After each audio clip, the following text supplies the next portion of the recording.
स्वागत है भाई सही बच्चों का। और भाई सभी को जो है स्वतंत्रता दिवस की बहुत बहुत शुभकामनाएं। तो भाई आपकी आज ये 61वीं क्लास।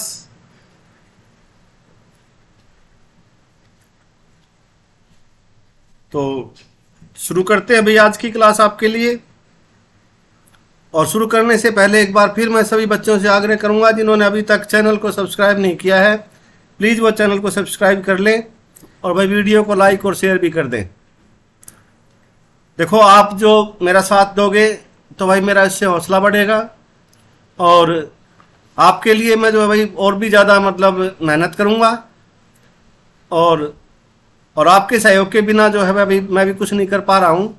तो आपका सहयोग मुझे बहुत ही मतलब ज़रूरी है। तो भाई जिन बच्चों ने अभी तक चैनल को सब्सक्राइब नहीं किया है प्लीज़ वो चैनल को सब्सक्राइब कर लें। और भाई जिन्होंने कर रखा है वो अपने साथियों से कराएं और भाई वीडियो को शेयर और लाइक भी करें। और भाई बेल आइकन को दबा लें भाई, जिससे कि भाई कोई भी वीडियो मैं डालता हूँ या कोई भी सूचना होती है तो वो आपको तुरंत जो है उसका नोटिफिकेशन मिल जाए। तो भाई शुरू करते हैं आज की क्लास। ये रहा आपका पहला क्वेश्चन, निम्नलिखित में से कौन सर्वाहारी की श्रेणी में आता है।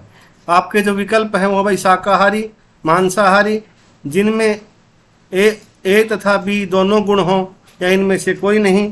तो भाई इस क्वेश्चन का जो आपका जो सही जवाब होगा वो हो जाएगा भाई ऑप्शन जो आपका सी है।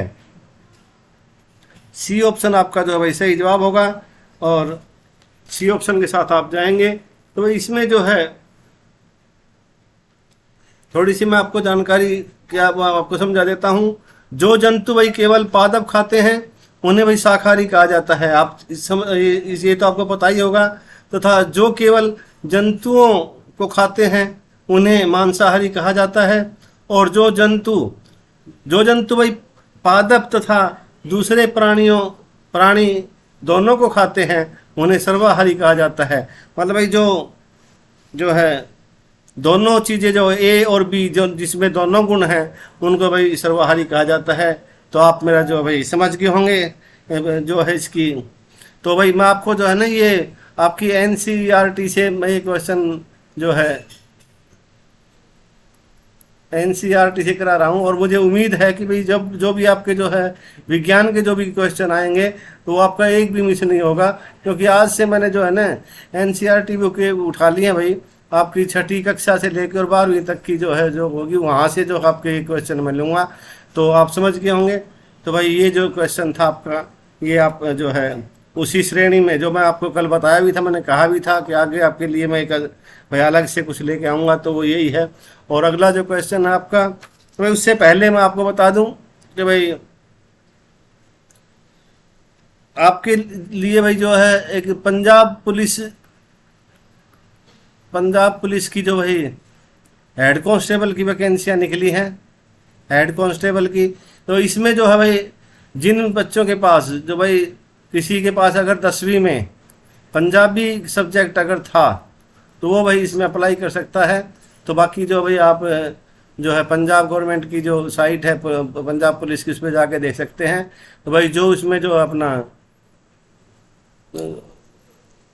अप्लाई करना चाहे और जिसने भाई पंजाबी सब्जेक्ट लिया हुआ था तो वो जो है भाई इसमें अप्लाई कर सकता है। तो ये आपके लिए भाई एक नई सूचना थी। और दूसरा जो है भाई BRO जो होता है आपका बॉर्डर रोड ऑर्गेनाइजेशन, उसमें भी भाई कुछ वैकेंसियाँ निकली हुई हैं। तो वो जो होता है भाई आपका ऑफलाइन होती है, उसका जो है डाक से भेजना पड़ता है आपको। और तो वो भी आप जो है भाई देख लेना, उसमें कई प्रकार की वैकेंसियाँ हैं। तो एक जो BRO की भी नई वैकेंसी आई हुई हैं वो भी आप मतलब देख लेना। और बाकी जो SSC की JEE की है वो मैं आपको बता चुका हूँ। SSC JEE की जो वैकेंसियाँ हैं उसकी भी जो है भाई अप्लाई जो है वो शुरू हो चुकी है, तो वो भी आप देख लेना। तो आगे बढ़ते हैं भाई। निम्नलिखित में से किसे या किन्हें पादप की खाद्य फैक्ट्री कहा जाता है। भाई जो आपके पौधे होते हैं, पादप का मतलब है पौधे, जो पौधे होते हैं उसकी जो खाद्य फैक्ट्री है वो किसको कहा जाता है। तो भाई आपके जो विकल्प हैं वो भाई पत्ता या पत्तियां जो होती हैं, पत्ते जो होते हैं, तना, जड़ या भाई शाखा। तो इस क्वेश्चन का जो भैया आपको जो है नीचे एक कूट दिए गए हैं, इनका सही जो है प्रयोग जो सही उत्तर का चयन करना है आपको। इसमें दिया हुआ आपको केवल एक, केवल दो, या भाई एक और भाई चार, या भाई तीन और चार। तो इस क्वेश्चन का जो आपका सही जवाब जो होगा ना, वो हो जाएगा भाई ऑप्शन आपका जो ए है, केवल ए जो है आपका वो सही जवाब होगा। ए के साथ आप जाएंगे, केवल एक जो है वो आपका सही जवाब है। और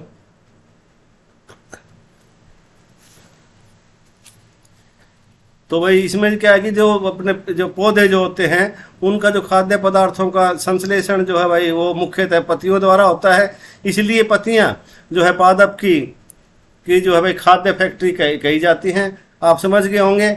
और भाई जो मिट्टी जो होती है ना भाई, मृदा जो होती है, उसमें उपस्थित जो भाई जल तथा अन्य जो खनिज वगैरह होते हैं, जो खाद वगैरह होती है, वो जड़ द्वारा अवशोषित किए जाती हैं वे। और भाई तथा जो भाई उसकी जो वाहिकाएँ हैं, जो टहनियाँ, उसके माध्यम से जो है भाई वो जो है पत्तियों तक पहुँचाई जाते हैं। ये आप समझ गए होंगे। तो भाई इसका क्वेश्चन का जो सही जवाब है वो भाई आपका पत्तियाँ हो गया, पत्ती या पत्ता जो है पत्तियाँ जो होगा वो आपका सही जवाब होगा। उन्हीं को जो है भाई पादप की खाद्य फैक्ट्री कहा जाता है।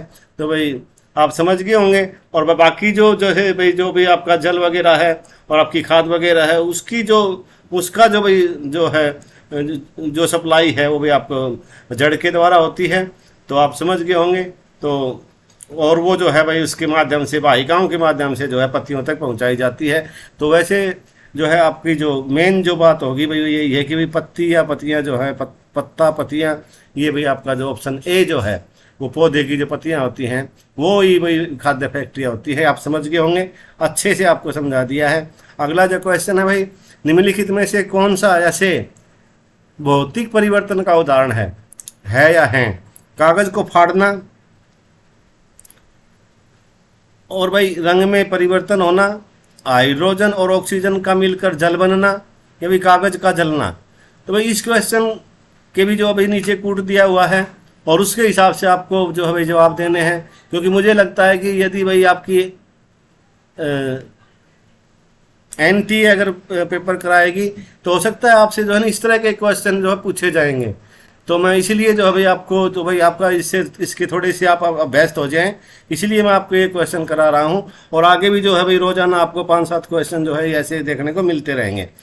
तो इस क्वेश्चन का जो आपका सही जो भाई आपके जो कूट जो दिए गए हैं वो अभी केवल एक और दो, केवल 2 और 3, या भाई 1 2 3 4 भाई ये सभी।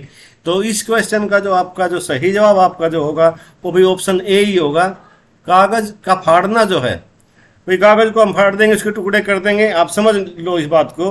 तो उन्हें जो है भाई पुनः जो है उनको जोड़ा तो नहीं जा सकेगा, लेकिन इससे टुकड़ों के जो गुण होंगे, जो कागज के टुकड़ों में जो भी पहले जो गुण थे, और जैसे पूरा कागज है आपका पेपर है, इसके कई टुकड़े कर दिए आपने, तो उन टुकड़ों अभी जो इसका कागज का जो गुण है या भाई टुकड़ों में जो गुण है उसमें कोई अंतर नहीं होगा। तो इसका मतलब ये हो गया कि ये भौतिक परिवर्तन है, उसकी जो भाई आपका फिजिकल मतलब जो उसमें अंतर आ गया है, भौतिक परिवर्तन कहलाएगा। लेकिन और जो ये तीनों हैं आपके, ये देखो भाई रंग में परिवर्तन होना, तो ये भाई रसायन का हो गया आपका। ये जो भाई ये भी रासायनिक क्रिया होगी, दोनों मिलकर के जल बनता है। कागज का जलना है वो भी भाई रासायनिक क्रिया होगी। तो आपका जो है भाई ऑप्शन ए जो है इसका सही जवाब होगा। केवल एक जो है कागज को फाड़ना, ये जो भाई आपका सही जवाब हो गया। और भाई आपको मैंने उदाहरण दे के समझा भी दिया है, तो आप समझ गए होंगे। और भाई अगला क्वेश्चन है आपका, भारत में फसलों को ऋतु के आधार पर सामान्यतः 2 भागों में बांटा जाता है। भाई मुख्यतः तो 2 भागों में बांटा जाता है, और रबी और आपकी खरीफ की फसल होती है। तो भाई इन फसलों के संदर्भ में निम्नलिखित कथनों पर विचार कीजिए। अब जैसे भाई ये आप ये समझते हो एक ही क्वेश्चन नहीं है, आप इसको समझ लें। तो जैसे फसलों के प्रकार आगे हुए रबी और खरीफ हो गए, तो 2 क्वेश्चन तो यही हो गए आपके ऋतु के हिसाब से। तो भाई खरीफ की जो फसलें हैं वो ग्रीष्म ऋतु में बोई जाती हैं, एक तो ये भाई इसने ये बात कही है। और दूसरी जो है वो रबी की फसलें शीत ऋतु में जो है उगाई जाती हैं। तो उपयुक्त कथनों में से कौन सा या से सही है? तो केवल एक, केवल 2, या भाई 1 और 2 दोनों, न तो 1 और ना ही 2। तो आपको जो है इसमें सही चुनाव करना है। तो अब इसका जो सही जवाब होगा भाई वो हो जाएगा आपका ऑप्शन जो बी है, देखना भाई, आप समझ लेना इसको। रबी की जो फसलें हैं वो भाई सर्दी के मौसम में जो है भाई उगाई जाती हैं, सर्दी के समय में, ठीक है। और ये जो भाई खरीफ की जो फसलें हैं, ग्रीष्म ऋतु लिख रहा है, ये गलत है। क्यों? कि भाई ये जो है आपको पता ही होगा, ये जून के महीने से लेके और सितंबर के महीने तक भाई इनके जो फसल को बोया जाता है। और ये जो महीने होते हैं भाई आपके, ये होते हैं भाई आपके जो है बरसात का मौसम होता है, ये मानसून का मौसम होता है। तो आप समझ गए होंगे भाई जो इसके बारे में जो मैंने आपको बताया है। तो भाई जो जो आपकी जो है ना, ये कथन एक जो है ये गलत हो गया। क्यों हो गया? कि भाई वर्षा, ये जो है खरीफ की जो फसलें हैं वर्षा ऋतु जून से सितंबर में जो भाई बोई जाती हैं, ना कि भाई गर्मी की ऋतु में। धान देखो, इसमें जो कौन कौन सी फसलें हैं, धान है आपका, मक्का है, सोयाबीन है, मूंगफली है, कपास है इत्यादि जो है। वैसे बाजरा ज्वार वगैरह भी है। तो ये बाजरा और ये कुछ भाई आगे भी बोई जाती हैं, लेकिन जो है ये आती है इसमें खरीफ की फसलों में ही। तो आप ये मतलब भाई समझ गए होंगे। और शीत ऋतु में जो भाई फसल उगाई जाती हैं वो भी आपको भले ध्यान में रखना है। वो कौन कौन सी हैं? वो भाई गेहूँ, चना, जो आपकी मटर, सरसों और तथा अलसी, जो भाई रबी की फसलों के उदाहरण हैं। तो आप ये भाई आपको ध्यान में रखना है। ये भी पूछा जाता है कि भाई इनमें कौन सी रबी की फसल है, या इसमें कौन सी रबी की फसल, ये खरीफ की फसल है, या इनमें से कौन सी नहीं है। इस तरह के क्वेश्चन भी जो है पूछे जाते हैं। तो एक ही क्वेश्चन से जो है ना आपको बिल्कुल समझ लेना है क्वेश्चन को। तो इस क्वेश्चन का जो आपका सही जवाब हो गया था वो हो गया था भाई ऑप्शन जो आपका जो बी है। केवल 2 जो है वो सही है, और ये जो आपका जो है 1 है वो गलत है। तो ऑप्शन बी के साथ आप जाएंगे। और जो भी इसके बारे में जो बातें आपको ज़रूरी थी वो मैंने सारी बातें बता दी हैं आपको। लेकिन इसके अलावा भी एक बात का आप ध्यान और रखना है कि भाई कई स्थानों पर जो है गर्मी के मौसम में जो है ना भाई वो जो है दाल और सब्जियां उगाई जाती हैं। तो उनका भी भले आपको भी ध्यान रखना है। तो वो भी भाई आपको जो है याद रखनी है। तो कुछ स्थान हैं, कुछ जगह हैं, तो उनके बारे में आप देख लेना, पढ़ लेना। तो उसमें कुछ दालें होंगी और भाई कुछ सब्जियां होंगी जो भाई गर्मी के मौसम में बोई जाती हैं।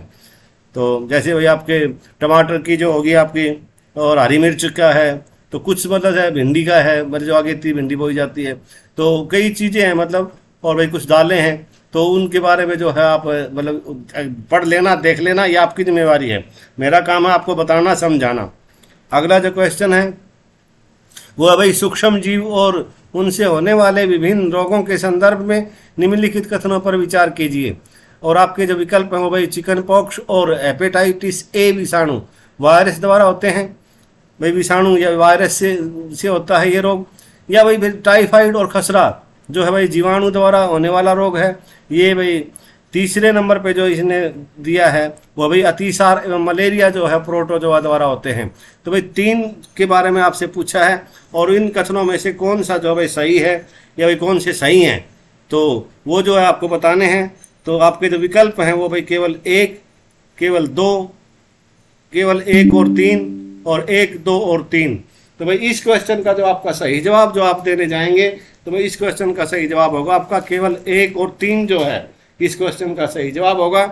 और भाई 1 और 3 आपका जो है चिकन पॉक्स और भाई हेपेटाइटिस ए विषाणु वायरस के द्वारा जो भाई के द्वारा होते हैं ये, और आपका जो अतिसार मलेरिया प्रोटोजोआ के द्वारा होते हैं। ये दोनों बातें ही आपकी सही हैं, ठीक हैं। और बाकी जो ये जो आपका टाइफाइड और खसरा जो है ये भाई सही नहीं है, ये ठीक नहीं है। तो आप समझ गए होंगे जो मैं आपको बताना चाह रहा हूँ। तो भाई आपका जो है सी ऑप्शन जो है 1 और 3 आपका सही हो गया। और दोनों ही जो है आपको मैं बता चुका हूँ कि भाई ये जो है ये आपके विषाणु से होता है, ये होते हैं। और ये जो आपका जो प्रोटोजोआ से होते हैं। ये जो गलत बताया भाई इसने। और तो आपका जो सही जवाब होगा ऑप्शन सी आपका जो है सही जवाब हो जाएगा। इस तरह के क्वेश्चन ये भाई आपको जो है ना, ये क्वेश्चन यूपीएससी में भी इस तरह के क्वेश्चन पूछे जाते हैं। तो बड़ी से बड़ी परीक्षा में भी पूछे जाते हैं, एनडीए की है उसमें भी पूछे जाते हैं। और भाई तो आप समझ गए होंगे जो मैं आपको बताना चाह रहा हूँ। तो एनटीए जो भाई आपके बीएड वगैरह के लिए जो बीएड की जो परीक्षा लेती है उसमें, या भाई जो है आपके एमए के लिए जो भाई परीक्षा होती है, जो एंट्रेंस टेस्ट होते हैं, जो भाई कई जो यूनिवर्सिटी हैं जो कराती हैं। और वो एंट्रेंस के लिए जो है भाई जो ये इसमें भी जो है इस तरह के क्वेश्चन पूछे जाते हैं। तो उम्मीद है कि हो सकता है भाई आपकी जो एनटीए परीक्षा कराएगा तो हो सकता है इस तरह के क्वेश्चन आपसे पूछ ले, तो उससे क्या है कि एक बार आपको जो है थोड़ा सा अभ्यास अगर आप करेंगे तो क्वेश्चन कोई अलग से नहीं है ये, लेकिन ये पूछने का तरीका है। तो भाई आप जो है इसमें अभ्यस्त हो जाए थोड़ा सा, इसलिए मैं आपको जो है ना 5-7 क्वेश्चन रोजाना कराऊंगा। और भाई उम्मीद करता हूँ आप जो है इन बातों को जो है भाई समझेंगे और उन पर गौर करेंगे। तो भाई इसमें जो है भाई आपको 1 और 3 जो सही है वो मैंने आपको बता दिया, 2 इसका गलत है, क्योंकि खसरा जो है भाई जीवाणु द्वारा नहीं बल्कि विषाणु द्वारा ही होता है। ये खसरे का जो रोग है ये भाई आपका जो है वायरस से होता है, विषाणु के द्वारा होता है, और विषाणु द्वारा होने वाला रोग है ये। जुकाम, इन्फ्लुएंजा एवं भाई अधिकतर जो खांसी जो होती है वो विषाणु द्वारा होते हैं। ये भी आपको याद रखनी है। जानवरों में भाई गाय के जो खुर एवं मुंह आ जाता है ना, मुंह खुर बोलते हैं, तो वो जो रोग होते हैं वो भी भाई जो है विषाणु द्वारा होते हैं, वो भी आपको याद रखना है। तो कई बातें आपको मैंने बता दी हैं, और भाई कुछ जो है आपको मैं बता देता हूँ। कुछ रोग हैं भाई वो किस कारण से होते हैं वो आप है ना भाई जो है आप लिख लो, मैं आपको एक एक करके बता रहा हूँ। खसरा जो है भाई वो विषाणु से होता है, खसरा विषाणु से होता है, और भाई वायु द्वारा फैलता है, ये हवा से फैलता है। आप लिख लेना इनको। चिकन पॉक्स है वो भी विषाणु से होता है, वो भी वायु और या फिर सीधा संपर्क अगर हो जाए, आपका किसी को चिकन पॉक्स हुआ है और उससे आपका सीधा संपर्क होता है तब भी आपको जो है वो रोग हो सकता है। पोलियो जो है भाई आपका वो भी विषाणु से होता है, उसका भी जो भाई वायु या भाई जल से, पानी से भाई जो है ये रोग फैलता है। हेपेटाइटिस ए जो है भाई आपका वो भी विषाणु से होता है, और भाई ये जो है पानी के द्वारा, जल के द्वारा होता है, जल के माध्यम से।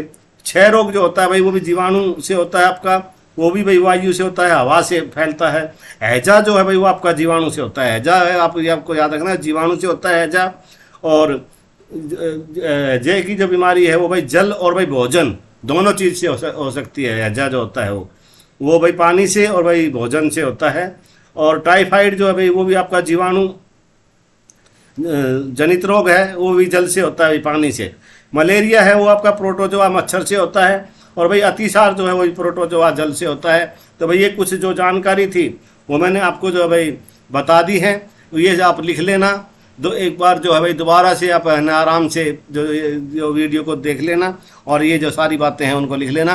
तो इससे क्या होगा कि आपके जो है ना ये जो 5 क्वेश्चन मैंने कराए हैं, इनसे 5 नहीं आपके कई क्वेश्चन हो जाएंगे। जैसे पूछ ले खसरा जो है भाई वो किससे मतलब भाई फैलता है, विषाणु से है, जीवाणु से है, प्रोटोजोआ से है। तो आपने अगर याद कर रखा होगा, आज इस क्लास को आप देख चुके होंगे और अच्छे से आपने ये क्लास अगर की होगी तो ये आप तुरंत जो आप जवाब देंगे भाई विषाणु से होता है ये, तो आप समझ गए होंगे। तो कई जो चीज़ें हैं मैंने आपको जो है इन 5 क्वेश्चन में जो आपको बता दी हैं, करवा दी हैं। तो भाई आगे बढ़ते हैं भाई, और अब चलते हैं अपने जो भाई रोजाना जैसे करते आए हैं उस हिसाब से हम चल रहे हैं। अब 6ठा क्वेश्चन आपके पास है और आपके सामने है। और भाई 6ठा क्वेश्चन करवाने से पहले एक बार फिर मैं भाई सभी बच्चों से जो है सहयोग चाहता हूं, और सभी से आग्रह करता हूं कि प्लीज़ जिन्होंने अभी तक चैनल को सब्सक्राइब नहीं किया है प्लीज़ वो चैनल को सब्सक्राइब कर लें, वीडियो को लाइक और भाई शेयर भी कर दें। तो भाई ये रहा आपका 6ठा क्वेश्चन। हरियाणा सरकार का मुख्य कार्यकारी कार्यालय है वो आपको भाई बताना है कौन सा है वो। मुख्य सचिव कार्यालय, विधानसभा, हरियाणा लोकायुक्त कार्यालय, या इनमें से कोई नहीं। तो भाई इस क्वेश्चन का जो आपका सही जवाब जो होगा वो हो जाएगा भाई ऑप्शन जो ए है। मुख्य सचिव का जो कार्यालय है भाई वो मुख्य कार्यकारी कार्यालय कहलाता है, और वो भाई आपका जो है ये ऑप्शन ए जो है इसका सही जवाब हो जाएगा। ऑप्शन ए इसका करेक्ट आंसर होगा।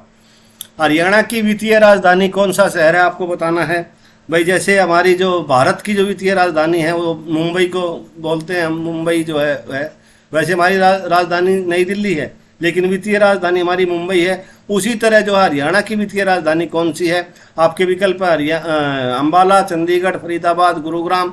हमारी राजधानी जो चंडीगढ़ है, लेकिन वित्तीय राजधानी पूछिए आपसे, और वो जो होगा आपका ऑप्शन जो डी है, डी ऑप्शन आपका सही जवाब हो जाएगा। गुरुग्राम हमारी जो है भाई वित्तीय राजधानी है।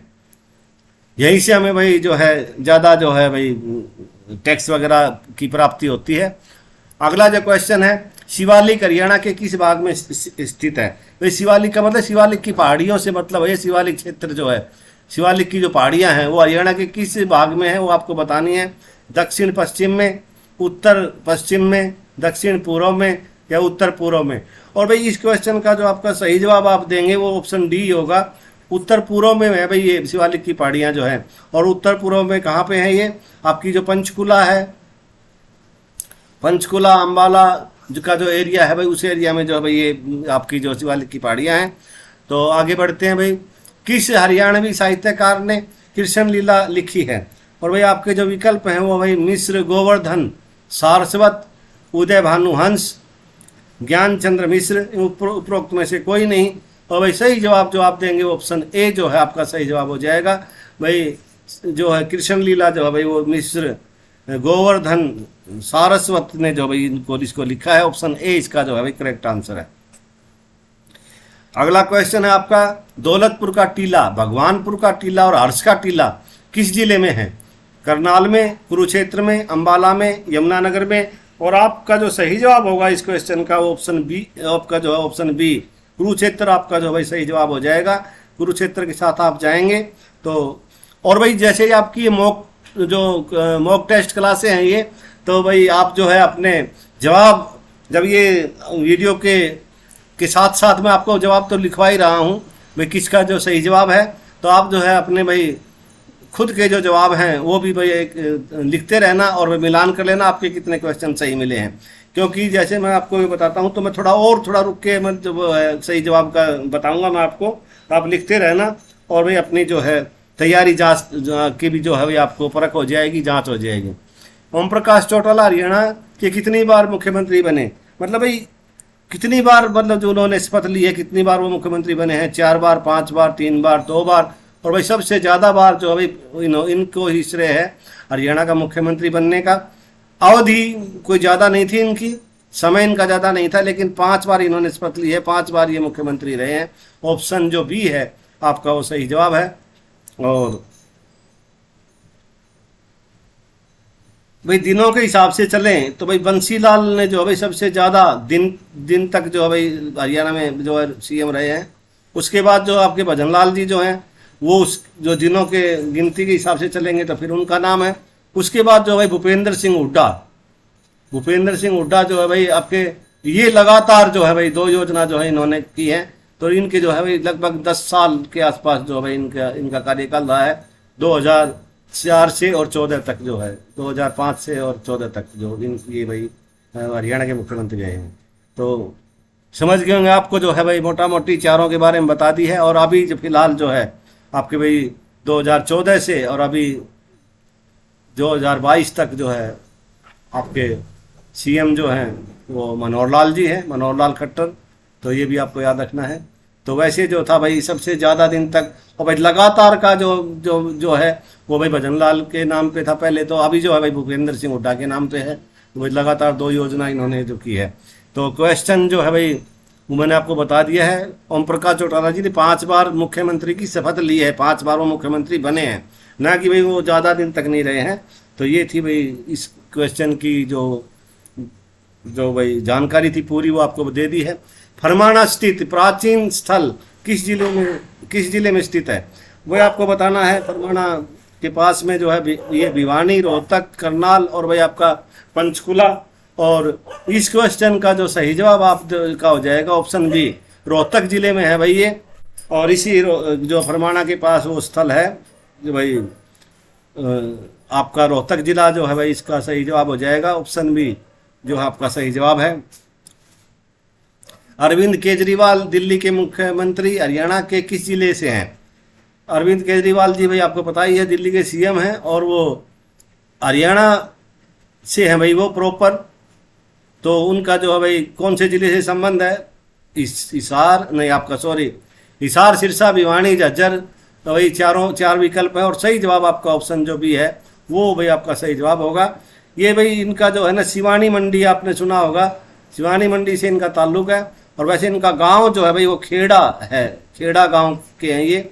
और सिवानी के पास ही है ये खेड़ा गांव और वहाँ के हैं ये। और वैसे जो भाई सिवानी मंडी में पहले इनकी भाई कोई दुकान वगैरह होगी जो भी है। और इनका संबंध फिर वैसे जो आपका सही जवाब है ऑप्शन बी है, भिवानी जिले से है भाई। अगला क्वेश्चन है गुरुद्वारा नीम साहिब कहाँ पर स्थित है, और आपके जो विकल्प हैं वो है भाई रोहतक, पानीपत, सोनीपत, कैथल, और सही जवाब जो आप देंगे वो हो जाएगा भाई आपका ऑप्शन जो डी है वो उसका सही जवाब होगा। डी ऑप्शन के साथ आप जाएंगे और कैथल जो है भाई आपका सही जवाब है। और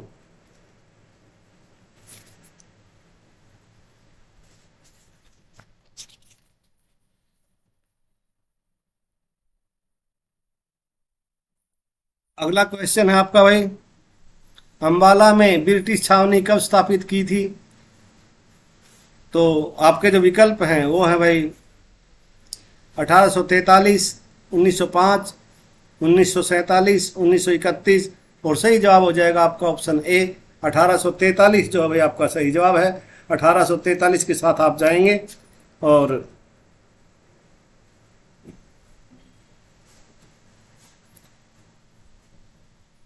आगे बढ़ते हैं भाई। अनंगपुर बांध हरियाणा के किस जिले में स्थित है। आपके विकल्प हैं भाई फरीदाबाद, करनाल, पलवल और हिसार, और इस क्वेश्चन का जो आपका सही जवाब हो जाएगा वो भाई ऑप्शन ए होगा। अनंगपुर बांध जो भाई हरियाणा के फरीदाबाद जिले में है, और भाई ये जो है भाई आपका हाइड्रोलिक बांध वह ग्रेविटी बांध के रूप में भी भाई इसको जाना जाता है। ये मैं आपको पहले करा भी चुका हूँ, बता भी चुका हूँ पिछली क्लासों में। ऑप्शन ए आपका जो है भाई सही जवाब होगा। और अगला क्वेश्चन है आपका वो है भाई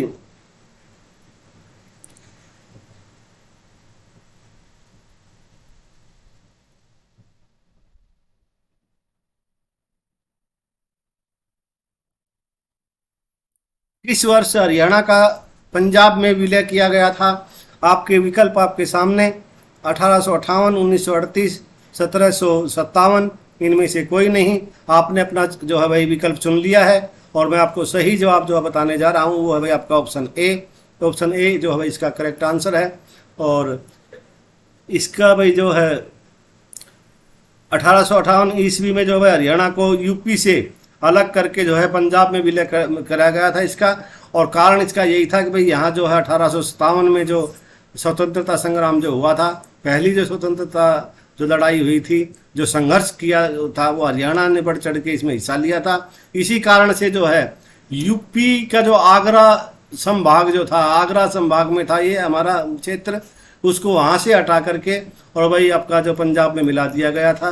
तो ये बात आपको ध्यान रखनी है। और ये 1858 में किया था। 57 के जो है आपकी जो आज़ादी की हमारी जो लड़ाई थी, जो संघर्ष था हमारा, जो क्रांति थी हमारी, उसके बाद जो है उन्होंने जो है भाई इसको इस क्षेत्र को जो है भाई यूपी, क्योंकि मेरठ और भाई हरियाणा यूपी में जो मेरठ है, और भाई आपका हरियाणा में अंबाला और हमारा रोहतक का जो एरिया था, भाई कुछ एरिया ऐसे थे भाई जहाँ पे भाई बढ़ चढ़ के भाई हिस्सा लिया गया था। हिसार है आपका, रोहतक है, अंबाला है, और बाकी गुड़गांव तक, रेवाड़ी, गुड़गांव, सभी ने मतलब ऐसे तो पूरा हरियाणा ही इसमें मतलब भाई सभी ने हिस्सा लिया था।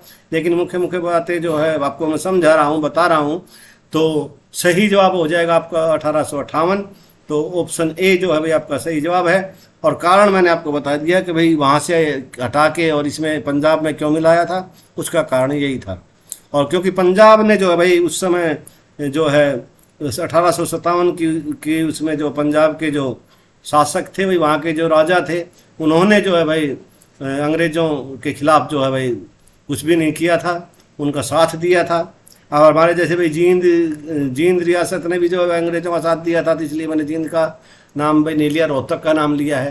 क्योंकि रोहतक और भाई आपका हिसार, झांसी, हिसार, रोहतक, आपका रेवाड़ी, झज्जर, ये जो है भिवानी, और आपका जो है ये आपका जो है गुरुग्राम, ये सब जो है, अंबाला तो था ही, तो इन सब ने जो है बढ़ करके जो है हिस्सा लिया गया था। फरीदाबाद है आपका, क्योंकि ये जो भाई इलाके हैं ये सारे जो है अंग्रेज़ों के खिलाफ थे।